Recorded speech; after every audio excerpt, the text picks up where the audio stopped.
건강이 보이는 의학, 톡톡톡. 네, 아는 만큼 보이는 놀라운 의학 상식을 전해드립니다. 닥터들의 맛있는 수다. 안녕하세요, 이은영입니다. 오늘 저와 함께할 우리 동네 주치 소개합니다. 어서 오십시오. 안녕하세요. 내과 전문의 김영재입니다. 네, 반갑습니다. 자, 김영재 원장님과 함께할 오늘 맛수다 주제는요. 아프고 쓰린 속의 원인, 역류성 식도염입니다. 자, 아프고 쓰린 속은 아마 현대인들이라면 누구나 한 번쯤은 겪어봤을 만한 그런 고통일 겁니다. 그런데 이 아프고 속 쓰린 원인이 역류성 식도염일 수도 있다고 합니다. 근데 이게 치료를 하지 않고 방치하면 큰 질병으로까지 번질 수 있다고 하는데요. 자, 화면 먼저 보시고 자세한 이야기 나눠보도록 할게요. 가슴이 쓰리거나 신물이 올라오는 증상이 반복되는 역류성 식도염. 소화불량이나 스트레스로 인한 증상으로 쉽게 방치할 수 있어 더욱 위험한데요.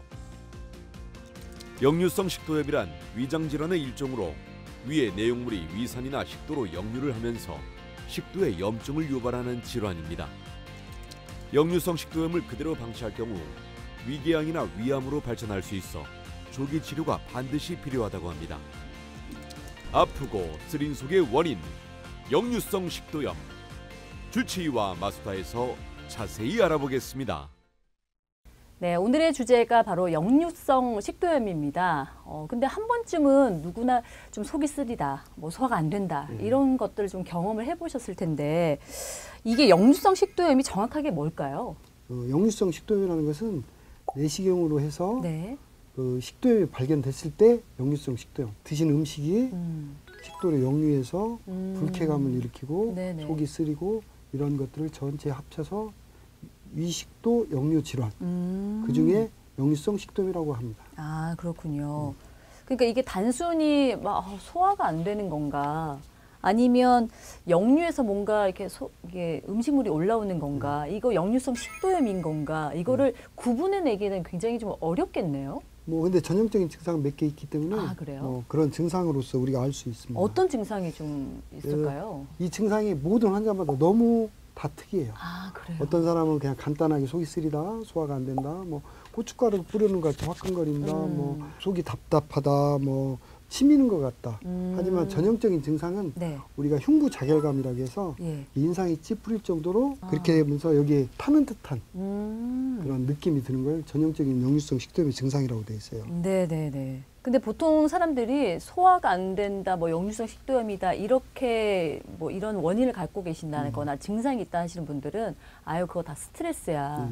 뭐 보통 사람들이 너 스트레스 많이 받는구나, 그렇죠. 이렇게 말씀하시는 경우가 예. 있잖아요. 이 스트레스가 원인일 수도 있나요? 그렇죠. 아, 스트레스도 그래요? 상당히 많은 원인을 차지하고요. 역류성 식도염은 예. 역류에 의해서 생기는 여러 가지 증상이에요.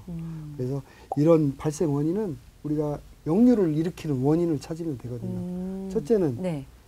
배에 복압이 올라가면 역류가 일어날 수 있죠. 두 번째는 관략근이 있죠. 관략근. 네네네. 관략근이 약해져도 일어날 수 있습니다. 아하. 또 말고는 뭐 여러 가지 음식이나 약물, 뭐 진통제, 뭐 항콜린제 이런 여러 다양한 원인에 의해서 일어날 수도 있고요. 우리가 수면 장애가 있어도 당연히 역류성 식도염이 올 수 있고요. 스트레스도 역류성 있고 음식이나 뭐 술, 담배, 뭐 커피 이런 것들도 다 역류성 식도염의 원인이 될 수 있어요. 원인이 상당히 좀 다양하네요. 그렇죠. 네.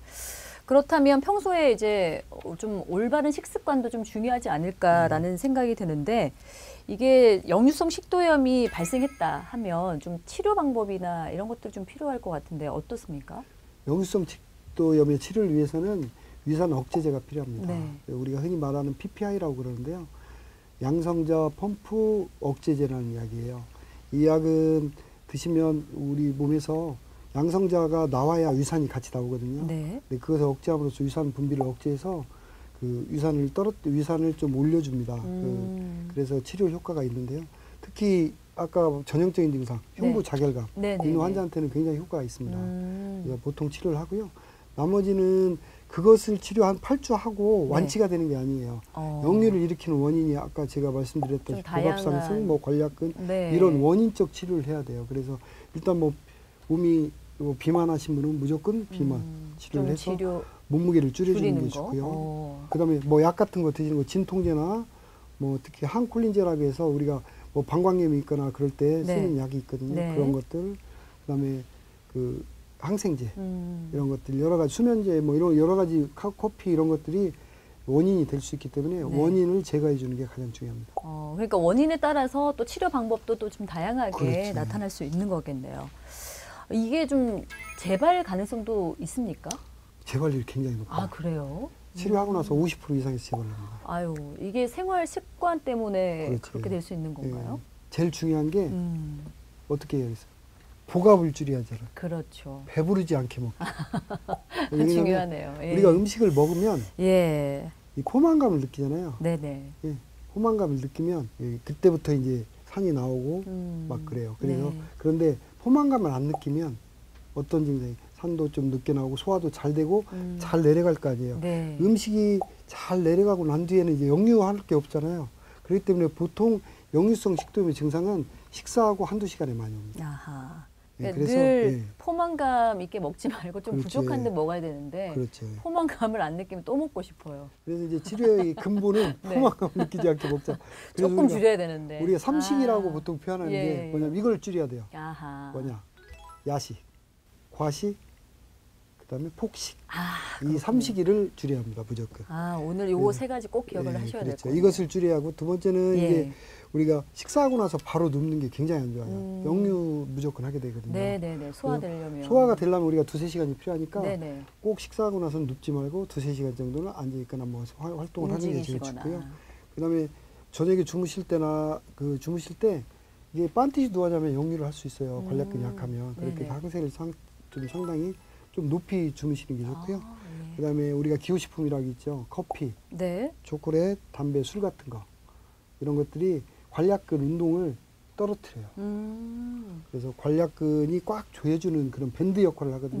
그런 게 느슨해지기 때문에 역류가 심해질 수 있고요. 특히 육류나 그런 지방식은 드셔도 포만감이 늦게 와요.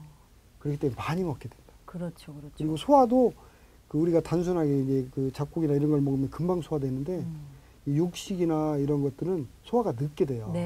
그래서 소화도 뭐 다른 사람보다 늦게 되기 때문에 역류가 일어날 확률이 높고요. 그다음에 다이어트 같은 것도 상당히 안 좋아요. 음식에. 그리고 음식을 우리가 삼시세끼 먹는 게 굉장히 중요하고 그다음에 우리가 이제 복압을 올리는 뭐 쪼그리고 앉거나 쪼그리고 앉고서 일을 많이 하잖아요. 그럼 복압이 상승되기 때문에 안 좋고 그다음에 옷 타이트하게 여자분들도 막 굉장히 또 이 신경 많이 쓰잖아요. 복압이 이렇게 올리면 굉장히 소화도 안 되고 그런 현상이 많이 납니다. 그렇군요. 이런 것들을 좀 주의하시면 예방에 효과가 있을 겁니다. 근데 원장님 문득 그 다양한 원인들 중에서 그 관략근이 약하면 역류성 식도염이 잘 생긴다고 하는데 왜 그런지 궁금해요. 관략근의 역할은 밑으로 음식은 내려가는데 다시 역류하지 않게 이렇게 고무 밴드로 생각하시면 돼요. 그래요? 고무 밴드 이렇게 꽉 조여주는 고무 관략근이 밴드. 그런 역할도 하는군요. 그렇게 하는데 이제 복압이 너무 높아지면 이 관략근이 이제 풀려요 좀. 그러면 그 틈새로 음식물이 올라오죠. 산이. 그런데 중요한 것은 우리 그 위 속에 있는 위산의 pH, 그러니까 산 농도가 얼마인 줄 아세요 혹시? 중성인가요? 산이니까 1에서 1.5예요. 그래요? 자, 그러면 그 정도의 산은 황산하고 염산이에요. 굉장히 센 산이에요. 그래서 우리가 화장실 청소할 때 염산 뿌리면 막 거품 나잖아요. 우리 산을 뿌려도 똑같이 거품 나요. 산이 높기 때문에. 그래서 우리 위는 다행히 점막에 산을 중화시키는 점막액이 있어요. 그래서 위에 그 산이 낮아도 전혀 보호를 잘하고 있는데 식도에는 점막이 점막액이 없어요. 그래서 오면 그냥 무조건 식도염이 생겨요.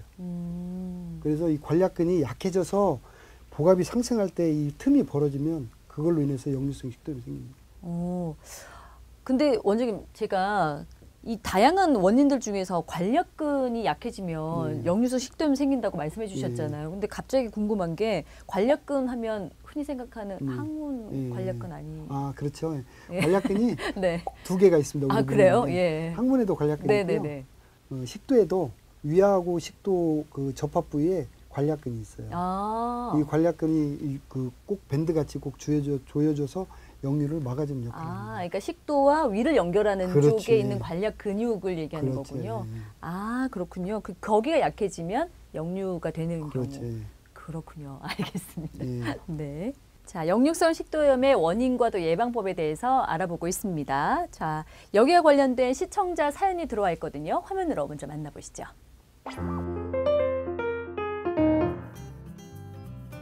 얼마 전 역류성 식도염 진단을 받아 약 복용 중에 있습니다. 약을 먹었더니 낮에는 괜찮은데 밤에 잘 때 목과 가슴이 답답한 느낌이 듭니다. 처음엔 일시적인 현상인가 싶었는데 아니더라고요. 저녁을 먹은 후 충분히 소화시키는 누워도 같은 증상이더라고요. 최근 이런 일이 자주 일어나다 보니 잠을 제대로 자지 못해 항상 피로에 시달립니다. 스트레스는 역류성 식도염을 더 악화시킨다는데 걱정입니다. 밤에도 증상을 완화시킬 수 있는 방법 없을까요? 네, 역류성 식도염을 앓고 계신데 밤에 참 유독 증상이 심하다고 하시네요. 이게 밤에 증상이 심해지나요? 이분은 약을 드시고 계시잖아요. 네. 그런데도 심해지는 경우가 많이 있습니다. 우리 보통 아까 제가 설명했듯이 PPI라는 제제가 네. 그 약 효과가 반감기라고 해서 우리가 12시간에서 18시간 정도 갑니다. 네. 근데 이제 저녁이 되면 약 효과가 제일 약하잖아요. 근데 역류가 심하거나 산입 분비가 많이 되는 분들은 그때 증상이 심해질 수가 있어요. 그렇기 때문에 이런 분들은 저녁 식사를 될 수 있으면 7시 이후에 7시 이후에는 하지 않는 게 좋겠고요. 네네. 저녁에는 부드러운 식사, 역류하지 않게 소화 잘 되는 식사를 하는 게 좋고요. 그다음에 주무실 때 제가 말씀드렸다시피 상체를 높게, 그래서 왼쪽으로 눕는 게 위에 부담이 안 가고 심장도, 그래서 심장 약한 분들 왼쪽으로 눕게 하거든요. 그래요. 심장도 왼쪽에 있잖아요. 예. 그래서 왼쪽으로 눕히면 우리가 수도관이 어떻게 돼 있어요? 이렇게 요렇게, S자로 돼 있죠. 그렇죠, 예. 이렇게. 그런 역할을 해줘, 이렇게 굽으면서. 그래서 네네네. 그런 저녁 야간 3분비를 좀 억제해주고요. 만약 야간 3분비가 계속 지속된다, 네. 그럼 우리가 추가적으로 H2 블로커라는 그런 우리가 쉬운 말로 옛날에 말하는, 지금은 이제 불순물 때문에 없어졌는데 잔탁 뭐 많이 알고 있어요. 그 상품명으로는 잔탁. 들어본 것 같아요. 잔탁, 예. 라니틴, 큐란 뭐 잔탁 이런 네네네. 거. 지금은 불순물 때문에 이제 생산 중단됐는데 그런 약들이 또 다른 약이 있거든요. 그런 약을 저녁에 한 번 더 드시게 하는 게 효과에 많이 도움이 됩니다. 그 주무실 때 이렇게 똑바로 눕지 마시고 살짝 좀 높게 상체를 높게 하시고 이제 살짝 왼쪽으로 주무시거나, 자, 그래서 좀 증상을 완화시킬 수 있는 여러 가지 방법들을 한번 찾아보시기 바라겠습니다. 자, 두 번째 질문 볼게요. 현재 아내는 임신 6개월 차에 접어들었습니다. 평소에도 소화불량이 심했는데 임신 후에 계속 가슴에 통증을 느끼더라고요.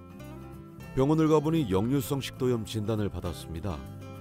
가슴이 답답하고 통증이 심해 최근엔 음식도 잘 먹지 못해 걱정입니다. 병원에서는 약을 처방해줘서 먹고 있는데 증상은 크게 달라지지 않더라고요.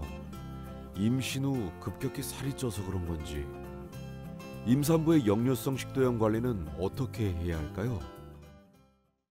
네, 아내분이 현재 지금 임신 6개월 차네요. 근데 역류성 식도염에 지금 진단을 받고 약까지 지금 현재 복용하고 계신데 증상이 좀 크게 완화되지 않아서 걱정이시다라는 사연입니다. 이거 참 걱정이에요. 임산부라서 아이까지도 좀 위험하지 그렇죠. 않을까 신경 쓰이네요.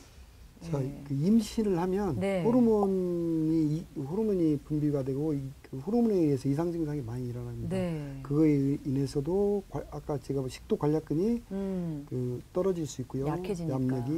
두 번째는 이제 아기를 임신하면 6개월 되면 이제 자궁이 위로 올라오잖아요. 그렇죠. 복압이 상승되네요. 위를 누르잖아요. 그러네요. 그러면 복압이 상승되기 때문에 또 그거에 인해서 원인적으로 이제 역류를 할 수 있고요. 그다음에 세 번째는 그 임신 자체가 소화불량이 생길 수 있어요. 그렇죠?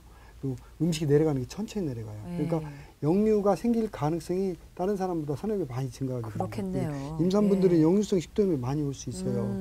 그래서 임산부들한테도 그런데 쓸 수 있는 약은 있습니다. 그 뭐 위점막 보호제나 뭐 제산제 이런 것들은 사용할 수 있으니까 그런 것들을 같이 사용해보고, 뭐 별 태아에 문제가 없다고 우리가 밝혀진 약들을 사용해보고요.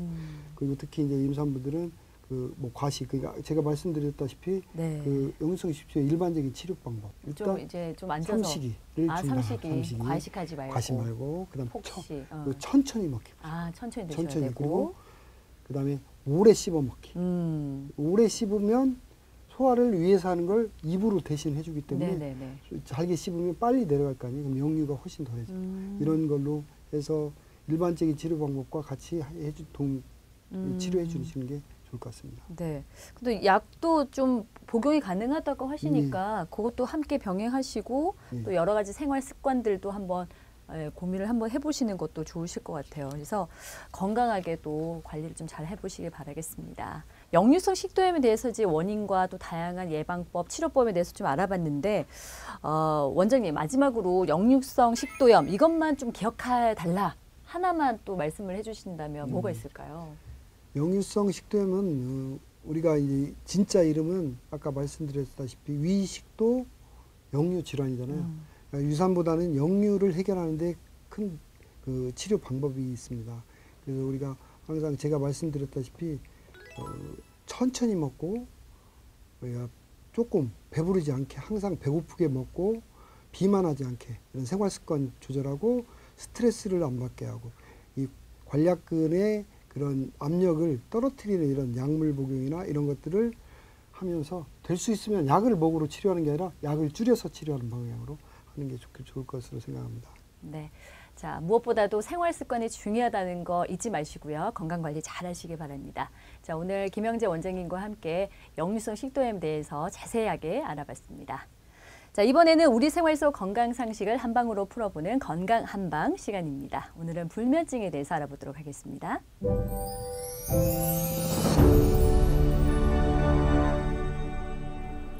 안녕하세요. 건강 한방 한의사 유한상입니다. 이번 시간에는 신경정신과 질환인 불면증을 한의학적 관점으로 이해하기 쉽게 설명드리겠습니다.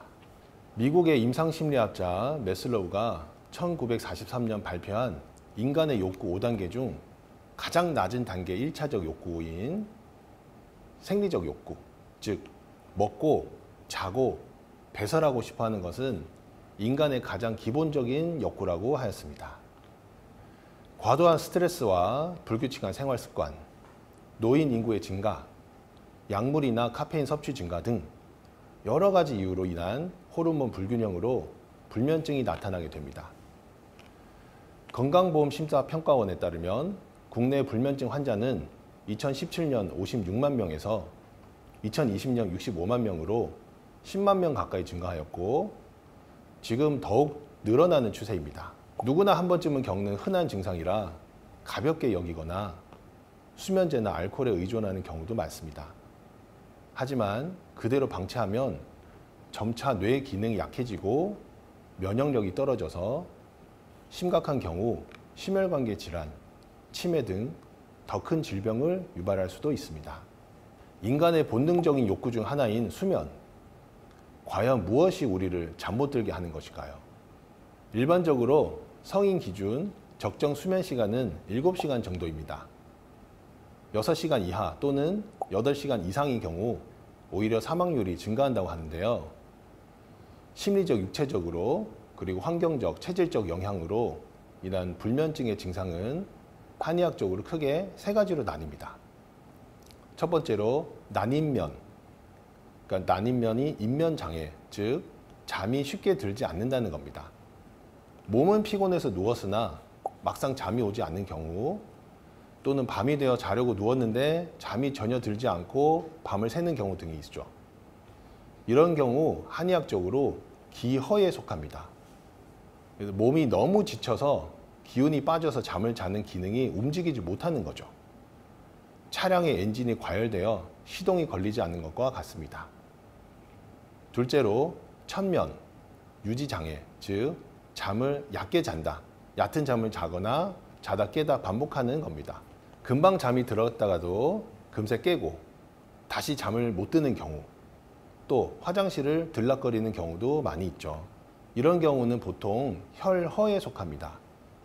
한방에서는 호르몬이 혈기와 같아서 만성적인 피로로 혈액 공급이 원활하지 않으면 잠을 유지하는 기능이 약해지게 됩니다. 세 번째로 다몽, 잦은 꿈이죠. 즉 밤새 꿈을 꾸는 것인데요. 보통 같은 패턴의 꿈을 꾸는 경우가 많습니다. 무섭고 공포스러운 꿈, 불안하거나 누군가에게 쫓기는 꿈, 남과 다투거나 화를 내는 꿈, 그리고 실제 생활하면서 생긴 일에 대한 꿈, 평소 고민했던 일들에 대한 상상이나 가상의 드라마 같은 꿈 등이 있죠. 이런 분들은 평소 심장이 약하거나 아니면 오히려 심장 열이 많아서 나타나는 경우입니다. 낮에 과도한 스트레스가 해소되지 않은 상태로 잠자리에 들면 흥분 또는 불안이 가라앉지 않아서 꿈을 꾸게 되는 것입니다. 불면증의 사례에 대해서 한번 보겠습니다. 50대 여성분이었는데요. 수년 동안 불면증으로 수면제를 복용하셨고 복용하는 중 점차 약효가 떨어져서 잠을 못 자거나 날을 새는 경우가 많아서 내원하시게 됐습니다. 방금 말씀드린 위의 3가지 증상, 잠을 못 자고 자다 깨고 꿈을 많이 꾸는 이런 3가지 증상을 다 호소하였고요. 특히 우울증 약도 복용 중이었습니다. 이분은 진찰 결과 심비기혈양허증으로 심장과 비장에 기와 혈이 모두 부족한 좀 심각한 상태였습니다. 원래 이분이 성격이 마음이 여리고 걱정이 많으신 분이었는데 시집살이로 인해서 스트레스를 받고 우울증, 불면증, 불안증 등이 동반된 경우였습니다. 이렇듯 불면증은 다른 신경전신과 질환들과 동반되는 경우가 많으니 반드시 정확한 진단을 받고 치료를 받으셔야 합니다. 이분 같은 경우도 수개월간의 한방치료를 통해 수면은 물론이고 활력도 되찾아서 평소 하고 싶었던 운동과 취미활동을 하게 되었습니다. 평소에 규칙적이고 균형 잡힌 식사, 충분한 시간과 양질의 수면, 주기적이고 원활한 배설, 이 3가지가 반드시 정상적으로 이루어져야만 우리 몸의 자율신경이 제대로 작동하게 됩니다.